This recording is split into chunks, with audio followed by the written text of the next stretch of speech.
Good morning.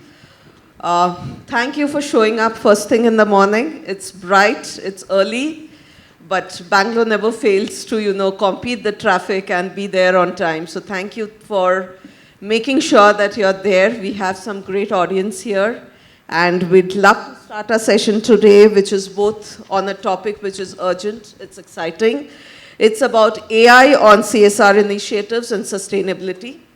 Uh, Without taking much time, it's my privilege to, introduce the distinguished panel. Gayatri, let me have a quick introduction of yours. Yeah, thank you so much. It's a pleasure being in Dr. Bhatia's conferences, I must admit. And I'm honored to be the first person to be introducing myself, apart from Dr. Banerjee. Yeah, my name is Gayatri Mohan. I work as head of CSR in Rani Group. I have about 25 years of experience in the CSR field. I was earlier working with an IT company which was taken over. There were a lot of acquisitions, but I was stuck to my CSR guns. And my boss used to call me the mother of 70,000 children, and I used to be very proud of it because all the children come from the needy and the needy sector, I would say. So right now we are at Rani Holdings. I'm a few months old here. We do have two schools of our own called the Rani Vidyalaya in Trichy, where most of our plants are there. So we are trying to make a lot of difference to the rural children of Trichy. We are not exactly in the main town, we are in the outskirts of Trichy, and we are trying our best to make a difference there. So apart from that, of course, that's the education area that we work in. We also work in the healthcare sector. We support hospitals by providing huge equipments which are necessary for all kinds of things. So primarily in Chennai. I'm based out of Chennai, but I do keep traveling here and there. So that's about me. Okay, I'll take a quick moment to just introduce myself. Firstly, let me begin by thanking the organizers and especially Dr. Bhatia for all the three goosebump moments really. One, because I'm a pet parent too. Two, I'm a defense kid, so national anthem always gives me goosebumps. So it was so touching and so heartening to see that. And third, the Krishna story. I think it was brilliant, a brilliant start, Dr. Bhatia. So thank you so much for doing that. To introduce myself, my name is Ribu, and I come from an organization called Amadeus. Amadeus is a travel technology organization.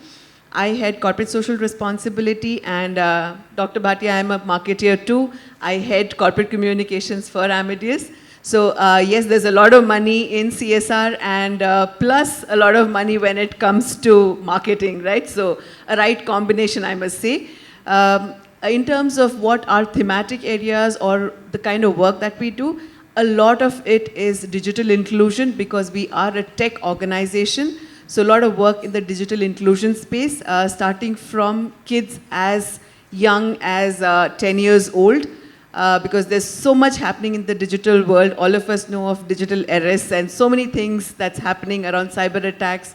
So catching them really young, inculcating the skills of digital learning and talking to them. We are also in a large way into sustainability because we are in the aviation space too, because we are travel organization, and a lot of carbon footprint is emitted out of travel. All of us know that. So it's also about giving back to the society in whatever we could. So we create a lot of model villages. We have created about 5 to 8 model villages across Karnataka and Maharashtra. So that's something that we do as well. So thank you so much, Sudipta. Dr. Anthony. Good morning, everyone. Good morning. It's always difficult to say good morning in the beginning itself because since I started my career as a teacher, I have to start wishing the class first. So my name is Anthony, as all of you are aware of it. And I've been in the education sector for the last 28, 29 years. And as I said, I started my career as a teacher.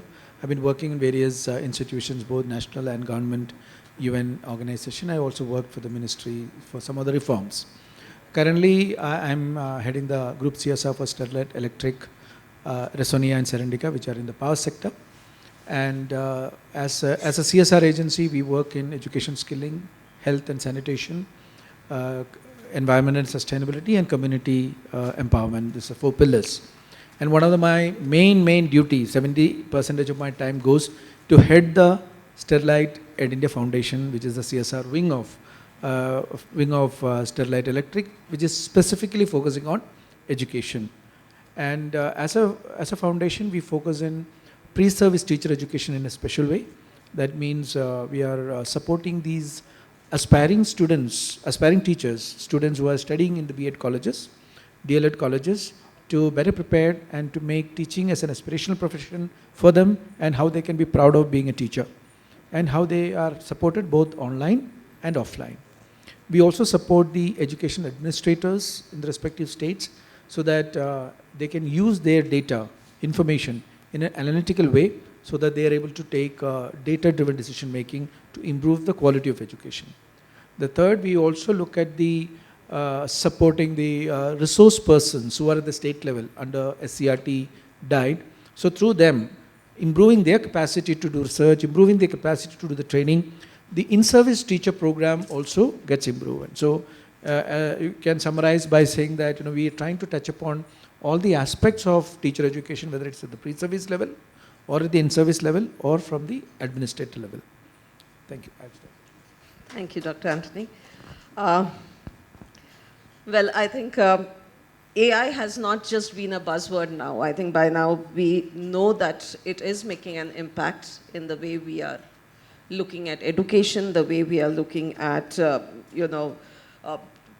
enhancing the technology, the way we are looking at creating products in every form of life. I think most of us are using ChatGPT and all of that now. So AI is there. It's completely there with us at this point in time. How it is going to impact CSR, how is it going to make it different for us in terms of measuring inclusivity, ensuring that there is sustainability that is there. We are making sure that all the phases of CSR are taken care of that. That's something that we are here to talk about. At Broadridge in person, if I have to say, I work in Broadridge. We are a fintech organization. And I lead the CSR there. So in CSR, what we are doing is, of course, we are not using any particular app or anything as such, but how can we make volunteering more transparent? How can we make sure that there is an impact measurement? How can we make sure that every area of CSR, whether it's sustainability, whether it's education, whether it's climate, whether it is something to do with empowerment, all of these areas, fintech literacy, these are getting covered the right way. There is enough transparency within the organization with our CSR partners.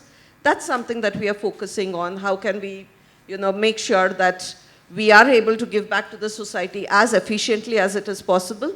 So that's where we are looking at AI. And I would now want to, take a quick cue from all our leaders who are here, just to understand how we are going to, talk about CSR today.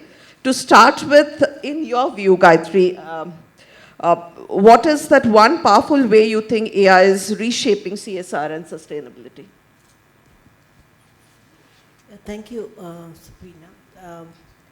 In my view, I think, there's a whole lot of data which is there, which is probably scattered, and helping ground level organizations to streamline that data. So it has a top-down approach as well as bottom-up approach. Bottom-up approach because you need people to do work on the ground. Absolutely. On the ground. But then, it is all scattered is what I feel. I mean, my experience, there's a lot of good work happening, but it's not probably being properly showcased. AI is one way you could tackle that problem. Reach, again, corporates. As a corporate, I would look at, okay, if I want to get into this particular area, where do I start? There are so many ground level organizations, but how do I select? Where do I start? That's where probably, AI and ChatGPT helps. In my area, right now, I am looking at our teachers, how they're doing their lesson planning. And ChatGPT is helping them so much in that. You just put up a note saying that 45 minutes period, how do I, plan it? Of course, teachers, they know the best. You're a teacher here, they know the best. But these are such small little tools that will help them do much better. So it has to be a top-down approach, yes, through AI and AI, but also a bottom-up approach. So that the synergy is there between everything, and ultimately the result matters, isn't it? Yeah. Great. Thank you, Gayatri. Ribu, from a corporate perspective, how do you see what is AI doing in terms of CSR? So let me begin by saying, as a marketeer, I think AI is really shaping how CSR is working, and especially from a brand alignment perspective is something that I would talk about. Because we are a tech organization, we rely heavily on tools like AI. So what kind of brand alignment, you may ask? So starting from, if it's a tech organization, probably AI is in a good space to understand what kind of skill-based volunteering can happen when you look at an organization like Amadeus, right? Yeah. So it's about also mapping very smartly what the engineers want to do as part of volunteering as against what the organization's goodness is, right? And it will also help you select the right kind of NGOs, and there is a lot of database approach that happens as well. So that's something that we'll probably delve into. Perfect.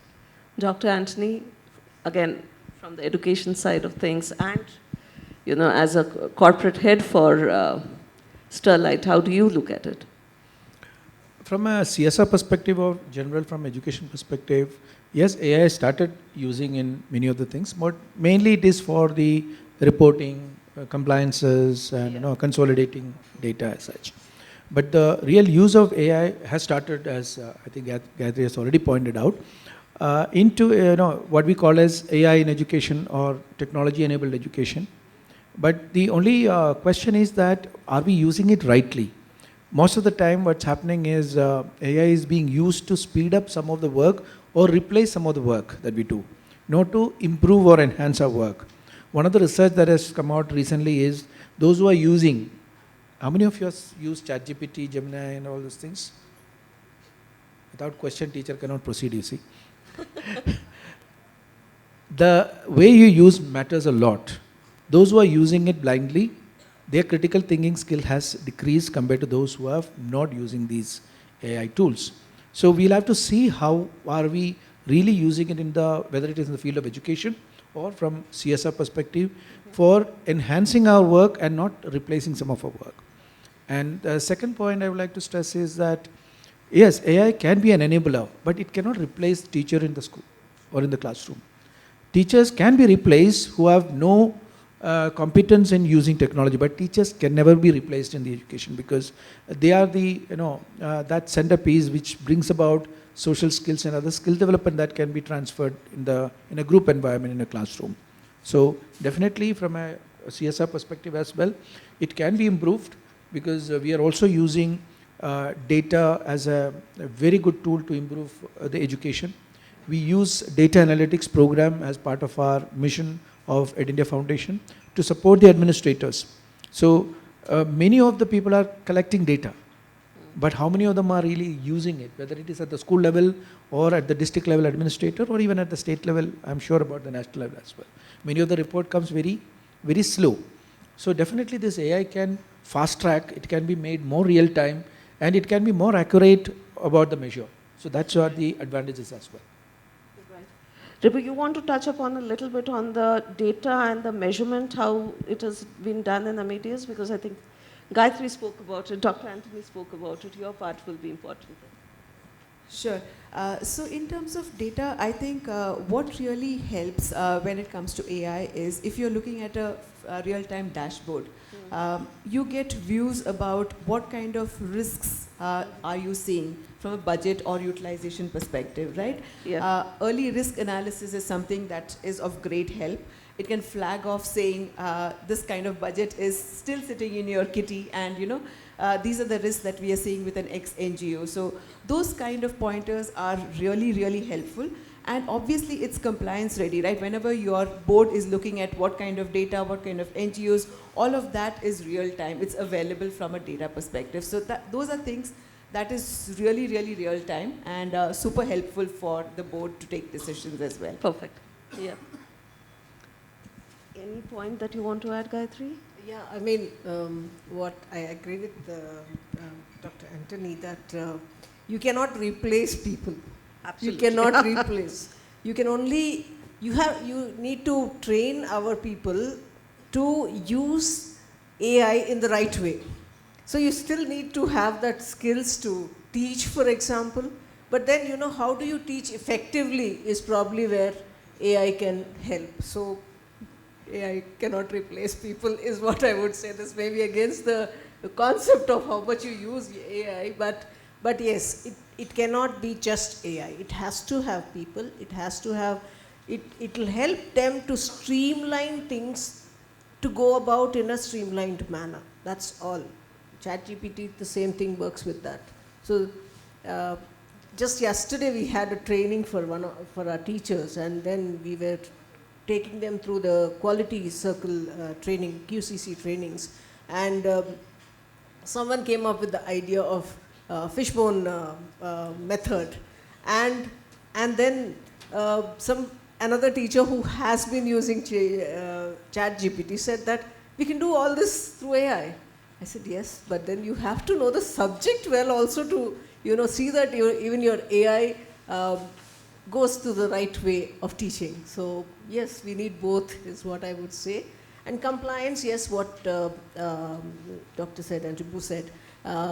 Compliance helps a lot in compliance reporting, gathering the information, as she said, budgets, red flag if the budgets are not being utilized. It's very important to use budgets. It's very, very important for CSR people like us in corporates to ensure that we maximum utilize everything in time and ensure it reaches out. So what helps us? Day-to-day management is there, but then you have a number of things to do. So that's where probably AI can help to ensure that you are on time, on track all the time. Perfect. So we are saying that with technology, while CSR has been more philanthropic in the past, today we are talking of how we can make it more strategic, more impact-driven, more measurable and result-oriented in some form or the other, so that with the right intent comes the right measures, and we know that the intent is in the right direction and futuristic in some form or the other, right? So that's where the technology is really making a difference. Thank you for that. It also is important for us, because when we talk of CSR, it's so much human-related. It's about our intent in so many ways. It is also important that we are looking at staying ethical, staying inclusive, accessible, right? We don't want it to go all over the place in many ways, or we don't want to consciously, unconsciously exclude a group of people that has not been included in our initiatives, right? So, Dr. Anthony, maybe I'll start with you this side. How do you see that AI can support us to stay ethical, to stay accessible and inclusive? With regard to AI usage, definitely it improves transparency. AI is still to learn different caste system and discrimination and other things. So AI doesn't discriminate various other exclusion features that we usually have in our country. So definitely the transparency will come in. And if you look at it from the point of education per se, it helps in personalized learning approach. It can help undertaking the appropriate and accurate remedial measures. Whenever we were in the schools, when we complete the syllabus towards the end of the year, what will the teacher do? Usually what the teacher does? Revision. So revision again, chapter 1 से शुरू हो जाएगा फिर से, है ना? And when there are some teachers who look at only the focus on some of the important chapters where maximum amount of marks come, which we call it as board strategy. But there is a third way of doing it, which we also did it in our municipal corporation, Greater Mumbai MCGM schools, where we analyze the results of the test, where we can help exactly to do the remediation so that the improvement can come drastically, and it becomes very transparent from that point of view. It helps teachers at every level. And one of the result of that has been the schools, 34 schools that were piloted this program, had only 3 students getting their scholarship exam, passing the exam. After this particular program, without any teacher training, without any curriculum development, with the power of use of data analysis, it came after first year from 3 to 33, second year 33 to 75, third year now it is 75 to 122 now. It is just moving in leaps and bounds, and it is also increasing the number of participants also coming in. Earlier we had about 400, 500 students taking part. Now it has come to 750. So definitely this AI is able to, I would say, equalizer, so rather than a discriminator. But one of the challenge in India what we are facing is how many of them are having actual access it. Is it becoming kind of a greater divider? Earlier we are struggling with quality of education, access to quality education in all India level. I'm sure all of you are aware of the results that in the recent assessment that was done by the government of India, approximately 45 to 50% of the students are not able to have the grade appropriate learning. That means they cannot read class 3, class 5, class 8, respectively the subjects. When we are already struggling with that quality, I think the AI can definitely help, and so the focus on training of the teachers, how to use the AI. In one of the states where we were trying to work, the director of education asked me, instead of supporting all this pre-service teacher education, we don't need to waste time on that. Give me some 50 smart boards. I said, definitely we can give 50 smart board. Who is going to manage that? There was no answer to that question, so we couldn't support smart board. Because everybody is now in a rush to make all the classes smart boards ready. But do we need the way in which it's being pushed? So we need definitely smart board, we need AI in education, but along with that we need also smart teachers who are developed to use that, so that the real benefit can go into it. So definitely this AI can improve transparency, it can be less discriminating, but at the same time the challenge is how do you make it accessible to all the children, because we are talking about 1.4 million school. When you are talking about smart boards and other classrooms, maybe it is available in how many? Few lakhs of schools, but still there's a whole lot of schools missing the bus, I would say, missing this progress.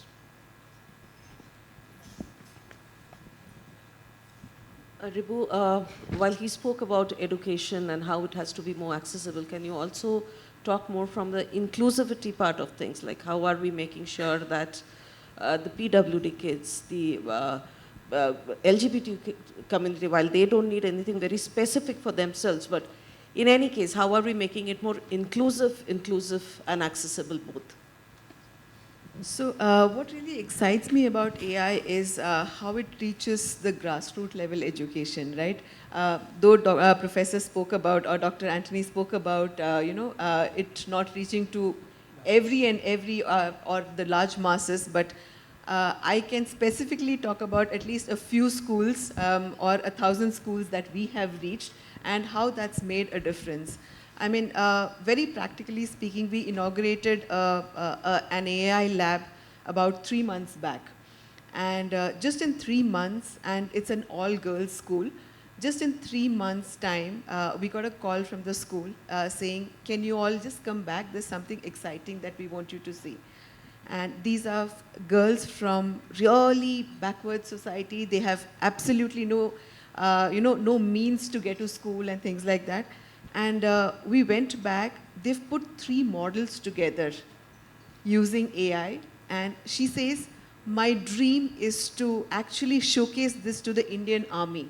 So what she's put together is an entire working model of a sensor which can sense any kind of heat movement that's happening, right? So she's actually studied with her professor, so as a professor, we've got a young student who's a pass out, an engineering pass out, who's actually going there half a day teaching these girls in terms of real time, how does this work, right? And she's put that entire model together and she's showcasing it to us.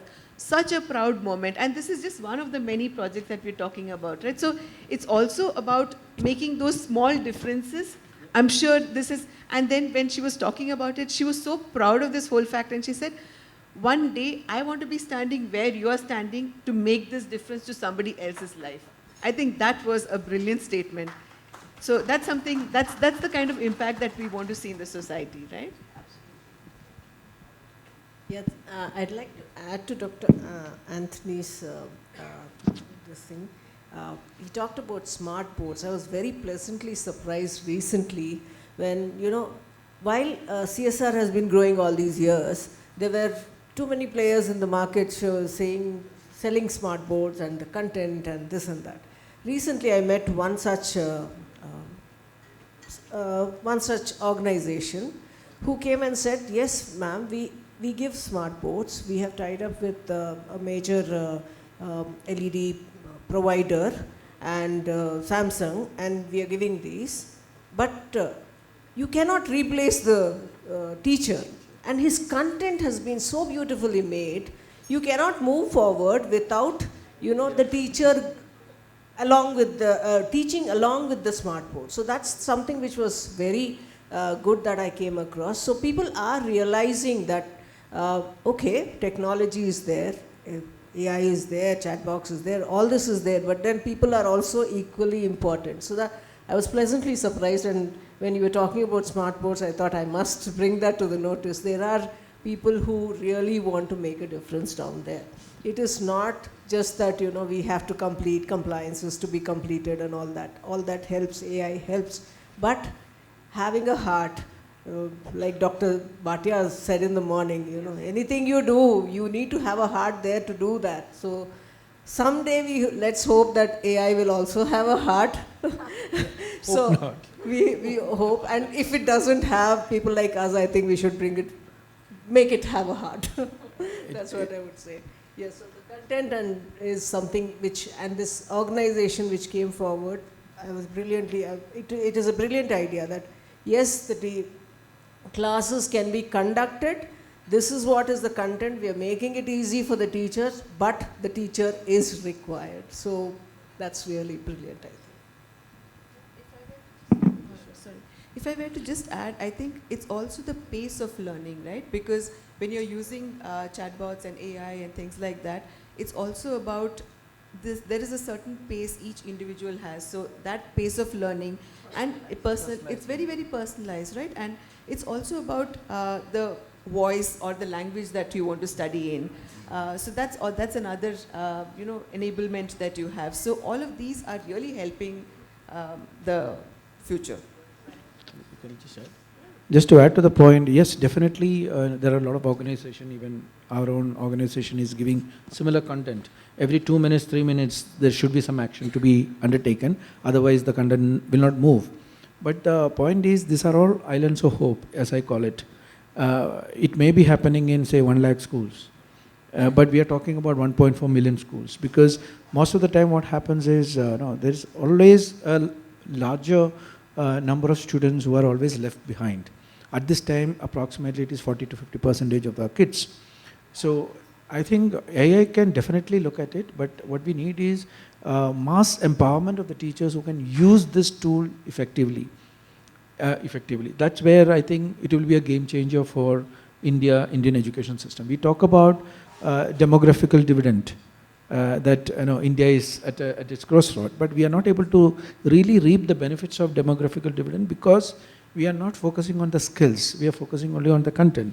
So unfortunately, many of the colleges, of course Professor will be able to enlighten us on that more, whether it is at the college level or even at the school level, many of these tools are being used to solve the problems, which I should have solved myself. So my problem solving skill is getting reduced. So the way we start education has to be changed. It cannot go in the way of textbook completion. We may have to go for I would call it as flip learning. Now you read the book, use the ChatGPT or any other tool that you have to understand the chapter, then come and discuss. So the way in which education system has to transform itself in the, in the wake of AI coming in, it definitely helps. And on a lighter note, I don't want the heart to be there in AI, because even AI will have heartbreak. Right. I think while there is a lot we spoke about how effectively the teachers can teach and all, I think technology by itself, and I'm not talking specific to AI, today has made things a great enabler for us, because we have the recordings, we have voiceovers these days, we have different kind of touch accessibilities, which is making it more easy, more comfortable to include children, include kids who are not there in the regular stream of education. As such, we are already struggling with kids who have not got access to education, and then kids who are from the PWD side, or who are visually having some kind of a disability, or hearing disability. For them, it is even more difficult to deal with things. And in some form or the other, with AI, with technology coming in, a lot of software being built around how to get accessibility done, I think that's one thing that is, helped, and it has taken forward. Where we are yet to make pathway is, rightly how you said, Dr. Anthony, is that having teachers who are robust, who have understood how to use it, keeping up with the passion. It's not that you have to leave everything to the technology or leave everything to a software. How can you still remain passionate about it is very, very important. So from Broadridge, when we have created these labs for our schools, we have 3 schools, right? We have 3 bridge camps, 1 in Hyderabad and 2 in Bangalore. So we did set up computer labs. We do have a computer tutor with that. And we make sure that the tutor is coming to Broadridge office and understanding how they are effectively supposed to be, handling the technology to make sure that they are teaching right.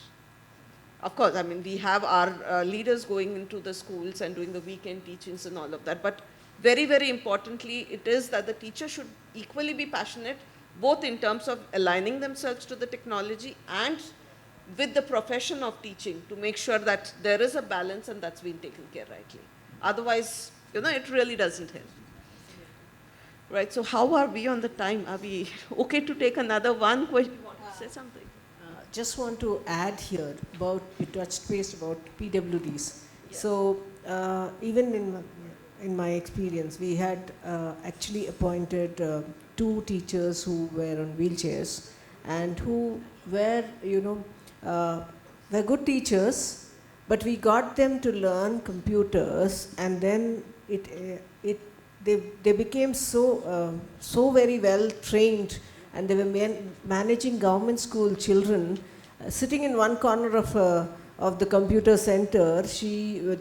Lata, the name of the teacher is Lata. She was able to handle all the children so very well, and slowly we started training them also. I had another hearing impaired person who was taking care of the accounts.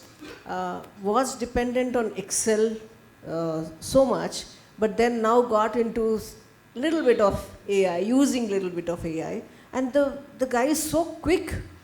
He was super quick before using Excel, and now using AI, he has become much more faster, and it's brilliant how to see these people evolve. So PWDs also, okay, whatever they're doing, if we include that, these kind of things some way into what they're doing, they're able to do much, much, much faster than even us. So yeah, absolutely. The assistive technologies are really technology has really helped exactly every sector. Yeah. And as corporates, I think we need to take it down to that level, exactly, to ensure that they utilize these technology tools and do a much bigger job. And that's why we say that it has to be impact driven in some form or the other, because we do want to see results out of it and not just leave it to making it accessible to someone and leaving it there. Right, so in the interest of time, thank you, Gayatri, thank you, Ribu, thank you, Dr. Anthony, for your lovely inputs and how we have spoken through all of these. Before I could wrap up, I would quickly want to ask if there's any question from the audience. I have a question for Dr. Anthony. Sir, you mentioned that AI doesn't discriminate. So I agree with the statement that AI isn't inherently prejudiced, but the reality is we can enter skewed data into the machine learning programs, which can be used to unfairly sieve out people who could be, like, for example, insurance companies, they can unfairly, portion out of people by saying that they have a predisposition to a crime, even though that is not fair to the actual person who is the applicant. So how do we combat to make sure that skewed data isn't entered into the programs? Like, is there a way to monitor what data is entered?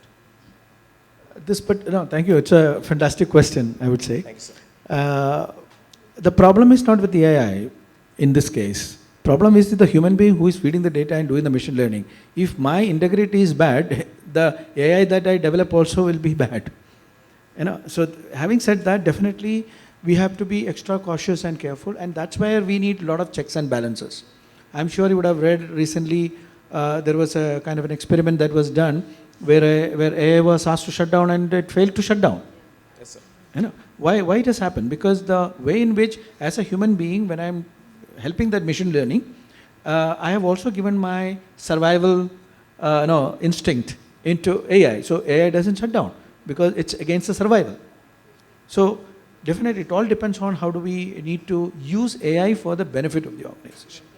And it also depends on the integrity of the people using it. If you look at it in India, we have the word called, very good AI word called Jugaad.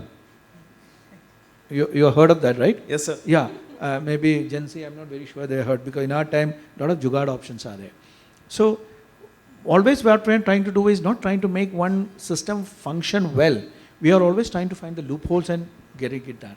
Because I think, Sudipta was talking about the measurement. Because our measurement is in the wrong side. Even if it is a CSR measurement we are talking about, we are always talking about the output and reach. Nobody is really talking about outcome. You look at various corporate houses. We have reached 1 million students. We have reached 1 million teachers. Have they changed the lives of 1 million children? Have they changed the 1 million teachers? The moment we start asking the right monitoring indicators, many of those loopholes will be done. So if you're given the example of insurance, right? Are we asking the right indicator for insurance? I don't think so. Not least AI based, I guess. Yeah. So because it all depends on what we feed in, right? Yes, sir. Prompt engineering. Because now there is a big chain of engineering coming in, prompt engineering, how to do the right prompting. So it all depends on the integrity of the person, and I would say we have to change the education system to make people who are coming out of our schooling system, our college system, are persons of integrity. Otherwise, no AI can improve your integrity.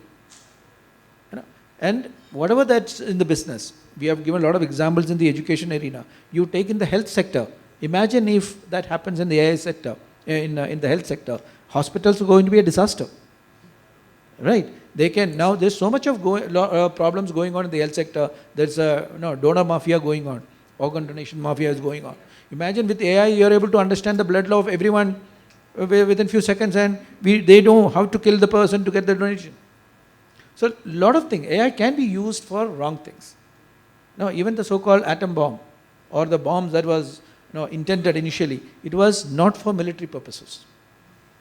So it is actually our human beings makes many of the things failure rather than successful. So we cannot exactly blame AI or technology for that. Ultimately, it is responsibility, responsibility, integrity. All these will make a difference. More human-centric AI. Yes, that's a good word. Yes. Thank you, sir. Right. Thank you, You ma'am. said the right word. We have to There's make it human-centric AI. There's one question at the back. Are we okay to take it, or one more? Okay, the last one, all right.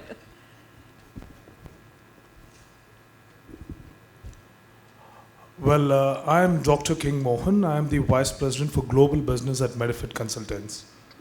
My question about CSR initiative is that as a nation, why don't we focus our CSR initiative only on education and healthcare, which can actually bring about a transformation in the society, rather than just depending on the reservation process.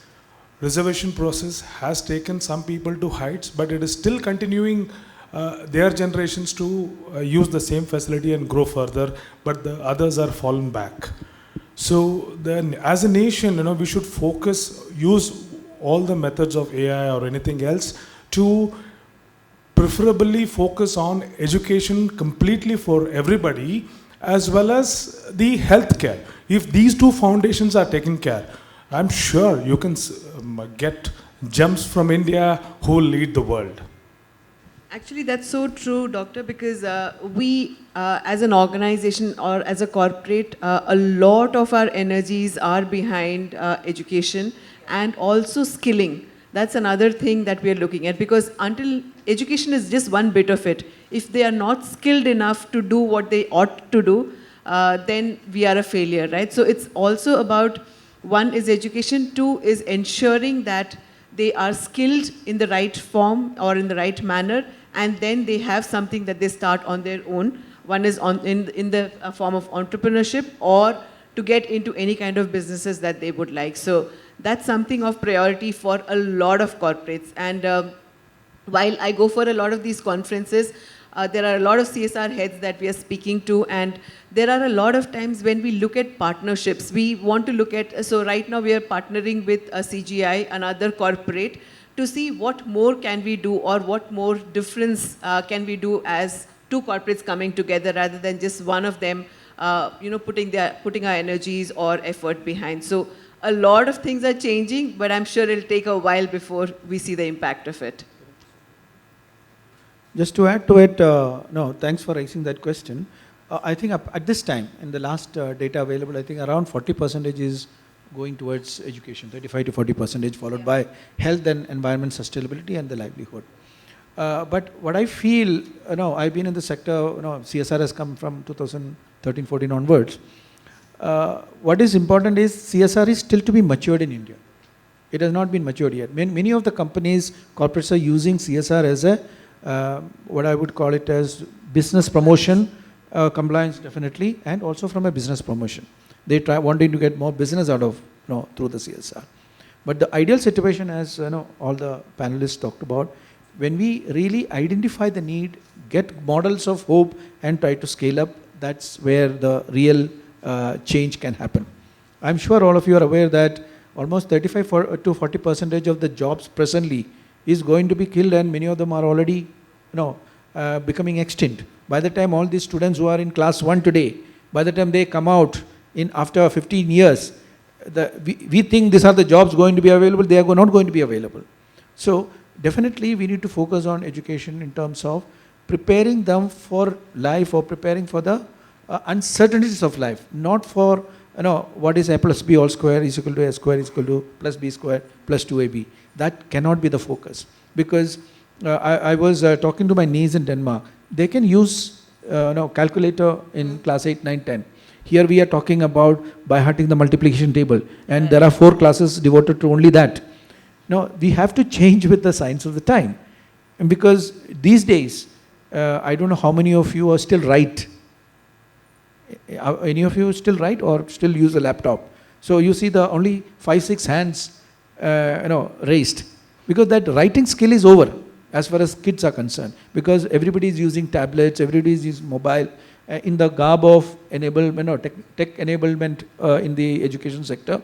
So a lot of skill problems are also associated with it. So definitely CSR can play a good part in actually identifying the need, and as Ribu said, how do we collaborate and make something big so that it becomes a model for all to emulate. At the same time, government is a major provider for education health, so they can take it up at scale, because a lot of money is getting wasted in the process otherwise. All right, so in the interest of time, I think we will thank all our audience for their attention and engagement. One last word that I would want to say is that, technology, AI, they can be enablers, but empathy has to be the driver when it comes to looking at a social change. So with that, thank you so much. Thank you, all of us here, for making time and coming together to talk on this. Yeah. Well, thank you so much to all the panelists, Gayatri, Sudipta, Ribu, and Dr. Anthony. Let's say thank you to you.